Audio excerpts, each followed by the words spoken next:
from WDTN, the station that's working for you. This is 2 News at 11. This tax-free weekend is driving people into our local stores, and that's good news to our Miami Valley small businesses. Good evening, I'm Birsha Ledme. Owners telling us back-to-school shopping paired with this tax-free weekend is a win-win for everyone. Jordan Bowen is digging deeper into how this affects businesses' bottom line. Ohio's first ever tax-free weekend is underway, and for the first time, local businesses are seeing a huge impact. With only 1 day left, a local school supply store says customers are already exceeding their expectations. Customers have been filing into United Art and Education this weekend. Just in the last 2 days, assistant manager Tara Pittman says she's seen 200 to 300 people, not at all what they were expecting. We thought maybe it would just pass by and, nobody would know about it. We weren't sure. We didn't advertise for it or anything, but a lot of people seem to know about it anyway. In Ohio, the tax-free discount applies to clothing or footwear that is $75 or less and supplies and instructional materials that are $25 or less. But Pittman says not everything in the store is tax-free. It doesn't include any decorative items. It's mostly school supplies that parents would buy for their teachers. It is helpful for teachers too because they buy a lot of that stuff out of pocket. So any kind of help that they can get, they're appreciative of that. With just 1 day left, Pittman says both sides, customers and businesses, are happy with the success from the weekend so far. Everybody's just happy to be getting any kind of a break. If they have anything that's tax-free, they're happy about it. According to the Ohio Council of Retailers, more than 1.1 million children and 500,000 college students will be returning to school this fall. Jordan Bowen, 2 News, working for you. A beautiful day out there, but will it last? Let's check in with meteorologist Tara Hastings and your Storm Team 2 forecast. We saw some sunshine today, but now we are seeing the clouds rolling in. And here's what it looks like in Miami County from our Troy Stoddard Center camera. You can see more clouds pushing in just before the sun begins to set. And here's a look at the satellite image. A good deal of cloud cover around the Miami Valley heading through the early evening hours, and that will continue through the overnight hours. And I think tomorrow we're going to see a little bit more in the way of cloud cover. Right now we are dry on Live Doppler 2 HD, but we do have some very light rain off to the west of us. We're tracking a storm system that will bring us a chance for some showers late in the day on Sunday and Monday. We'll have that full Storm Team 2 forecast for you coming in a few minutes. A driver dies after flipping his van over Taylorsville Dam and into the river. It happened in the area of US 40 and Bridgewater Road around 11:30 this morning. 60-year-old John Dittmer of Miamisburg lost control and went off the road down the incline. And we're told as well he then went into the Taylorsville Reservoir. Witnesses were able to pull Dittmer out of the van before responders arrived. It was so steep. So it was like, okay, he's probably dead. Kind of like, I don't think I should go down there, but another guy was when he came to the scene. He basically went down and jumped in. So I was like, okay, if he's gonna go there, he's gonna need help. So I went down and helped him. Dittmer was taken via care flight to the hospital where he later died. The accident is under investigation. It's been 48 hours since the first Republican presidential debate, and a testy exchange between Donald Trump and moderator Megyn Kelly has become the focus on the campaign trail.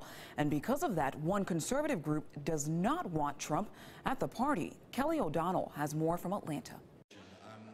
This is where Donald Trump was supposed to be a star attraction tonight. Someone had to stand up to them. The welcome mat was abruptly pulled by the organizer of this conservative meeting. If you haven't heard, I disinvited Donald Trump. And top GOP candidates were under pressure to call out Trump once again. What Donald Trump said is wrong. That is not how we win elections. I think every candidate should treat everyone else with civility and respect. Today's Trump storm started brewing at the Thursday night debate when moderator Megyn Kelly asked about his rhetoric toward women. You've called women you don't like fat pigs, dogs, slobs, and disgusting animals. Your Twitter account... Only Rosie O'Donnell. Then last night, Trump complained about Kelly's questioning on CNN. You know, you could see there was blood coming out of her eyes, blood coming out of her wherever. The fallout was swift. Red State Gathering canceled Trump's appearance. Candidate Carly Fiorina tweeted, "Mr. Trump, there is no excuse." Today, Wisconsin Governor Scott Walker avoided naming Trump, but sided with Fiorina. I agree with Carly that those comments are inappropriate. Certainly, I think it's worth focusing on it. Absent but upset, Trump fired back in a statement. Mr. Trump made Megyn Kelly look really bad. She was a mess with her anger. The statement says he was talking about a bloody nose. Only a deviant would think anything else. And called the red state organizer who bumped Trump a total loser. Eric Erickson read to the crowd several angry emails from Trump supporters. I'm so sick of political correctness that I may puke. I'm mad as hell. Among attendees, views here were mixed, some disappointed. I'm old enough, and I'm a big girl. Donald is free to say what he wants. I want to see them all be who they are, and like I say, if they act like a buffoon, any of them, and then that's how we decide. And looking ahead on the heels of what some say was a solid showing at Thursday's GOP debate, Ohio Governor John Kasich will sit down with Chuck Todd on Meet the Press, where you can expect him to talk about his answer to a debate question on same-sex marriage. You can catch tomorrow morning's interview right here on Channel 2 at 9. Dozens of families enjoying the sun by taking their reading outdoors. Dayton Metro Library hosted Party in the Park at its main branch downtown. And at Cooper Park, the theme was Everyone's a Hero. It was a celebration of the library's summer reading challenge, as well as the big reveal of the library's mascot. Well, we have about 14,000 kids enrolled, making a commitment to read and learn all summer long. And they do this because they understand the importance of keeping their brains active and engaged over the summer, and it helps them have a more successful start to their school year. The celebration also featured free entertainment, crafts, games, contests, and prizes. And bookworms were in luck today. The Good Neighbor House hosted a free book fair this afternoon to make sure students are back to school ready. Kids from kindergarten to 8th grade were able to pick up to 5 books and could enter a raffle to win backpacks stuffed with school supplies. The event also featured snacks, sidewalk games, a coloring table, music, and of course, story time. Parents could also sign their kids up for the Head Start program and child care services. This weekend has been a reflective one for those in Ferguson, Missouri. It's been 1 year since the death of Michael Brown. How the officer-involved fatal shooting is still impacting the city. Plus, start your engines. Truck drivers get behind the wheel and look to take top prize. How this competition is getting everyone fired up. That's coming up next.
Professional truck drivers having some fun this afternoon, putting their skills to the test today. It was part of Jet Express's third annual truck driving competition. Drivers performed pre-trip inspections and navigated through a skills test. But the event wasn't just for truck drivers. Spectators could also climb inside the cab of a big rig and try their hand at a truck driving simulator. You know, trucking moves America forward, and it's important to appreciate the drivers that are out there every day doing that, because, you know, without us, America stops. This year marks Jet Express's 30th anniversary. The local trucking company employs 90 drivers. A scary flight for hundreds headed out of Philadelphia. What caused the plane to come back down? Yesterday night, I can't sleep all night because, you know, the storm wind was very sharp. While millions of people in Taiwan are pulling through after another natural disaster hits the country. And we had a beautiful day today, but now the clouds are increasing. And will we see any rain to end out your weekend? I'll have your Storm Team 2 forecast coming up.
Flames shooting out of a plane's engine prompts an emergency landing in Philadelphia. A passenger recorded the video you see here of sparks and flames firing out of the Airbus 320 yesterday. The American Airlines flight managed to take off, but the pilot quickly turned the plane around. No one was injured. And in Lake Clear, New York, 4 people are killed after going down in a plane crash. The small aircraft reportedly crashed shortly after taking off from a northern New York regional airport. Troopers that arrived at the scene say the civilian aircraft was completely destroyed and covered in flames. The NTSB is investigating. The family of the former UC officer Ray Tensing, who fatally shot Samuel DuBose during a traffic stop, says he felt a need to protect himself. That's what his family told the Cincinnati Enquirer in a letter. Tensing has pleaded not guilty to murder and voluntary manslaughter charges. His attorney says Tensing feared he would be dragged under the car as DuBose attempted to drive away on July 19th. Prosecutor Joe Dieter says body camera video of the incident disputes that claim. This weekend marks the 1-year anniversary of the officer-involved fatal shooting of Michael Brown. Friday, people in Ferguson, Missouri gathered to demonstrate. More events are expected throughout this weekend. Last year's shooting death of Brown by a Ferguson police officer ignited civil unrest. Eventually, the National Guard was called in by officials who say Ferguson police needed help to keep the peace. Right now, people in Taiwan are cleaning up after a powerful and deadly typhoon hit the country. The storm made landfall this morning, packing top winds of more than 100 miles per hour and torrential rain damaging buildings and cars and knocking down trees. Thousands of troops and rescue workers were sent to help victims. 6 people are dead and at least 3 million are without power. And now your Storm Team 2 forecast with meteorologist Tara Hastings. Well, hopefully you got out and enjoyed the beautiful day that we had today. We are going to see a little bit more in the way of cloud cover for tomorrow. 72 degrees at 8 o'clock in the morning, up to 81 degrees by lunchtime. And those high temperatures will be into the low and middle 80s. Now, there's a slight chance we may see a few showers popping up later in the afternoon after about 2 o'clock or so. But a better chance of rain will occur late Sunday evening into the day on Monday. Today we hit 83 degrees. That's our normal high for this time of year, and we started out this morning at 59. Right now we're sitting at 74 in Versailles. It's 71 in New Carlisle, also in Beaver Creek, 74 in Kettering, and currently 75 degrees right now in Greenville. Officially at the airport, we're sitting at 72. Very calm winds in place right now, and the dew point sitting into the middle 60s. And whenever we see these values into the middle 60s, we feel slightly humid. We're going to see the humidity values increase, though, as we go throughout the day tomorrow. Here's a look at our dew point forecast. We'll see those readings climb into the mid and upper 60s, lower 70s possible here. So it's going to feel slightly more humid as you head out the door in the morning on your Sunday. Satellite image shows a good deal of cloud cover settling in here across all of the Miami Valley. No big storm systems tracking through the area tonight, but for tomorrow heading into Monday, we're going to track an area of low pressure that will move through. We'll time things out for you in our future track forecast model. Starting the clock here at 10 o'clock, notice we'll see a little bit more in the way of cloud cover tonight, but we will be dry. Tomorrow morning, as you make your way out the door, 9 o'clock, notice we'll see a little bit more in the way of some cloud cover. And by 2, 3 o'clock in the afternoon, again, we're going to see a chance for a few spotty showers to pop up, but a better chance for some rain to move through here late in the day on Sunday into the early part of your Monday morning. Area of low pressure moves overhead here heading into Monday. That will bring us some unsettled conditions for mostly cloudy skies and on and off showers heading into your Monday, so make sure you keep that rain gear handy. 66 degrees for tonight with the partly to mostly cloudy skies, mild and slightly humid. And for tomorrow, we'll see high temperatures right around 85 degrees, partly to mostly cloudy skies with a chance for a few showers in the afternoon and evening.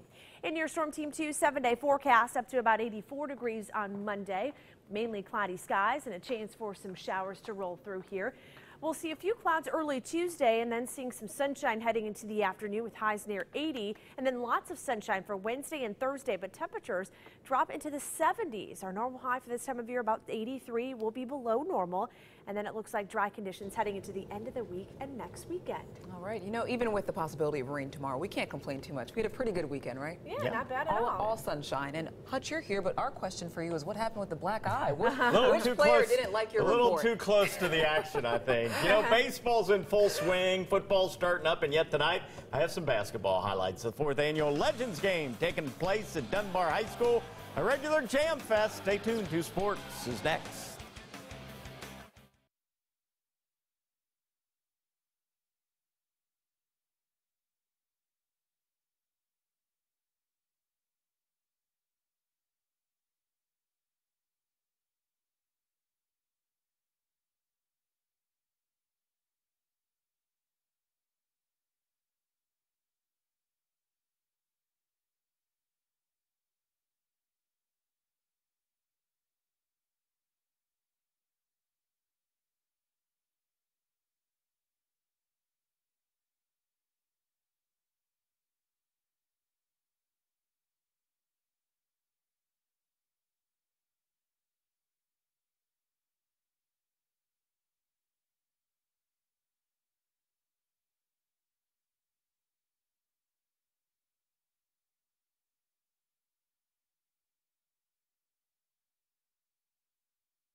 2 Sports, powered by Ford.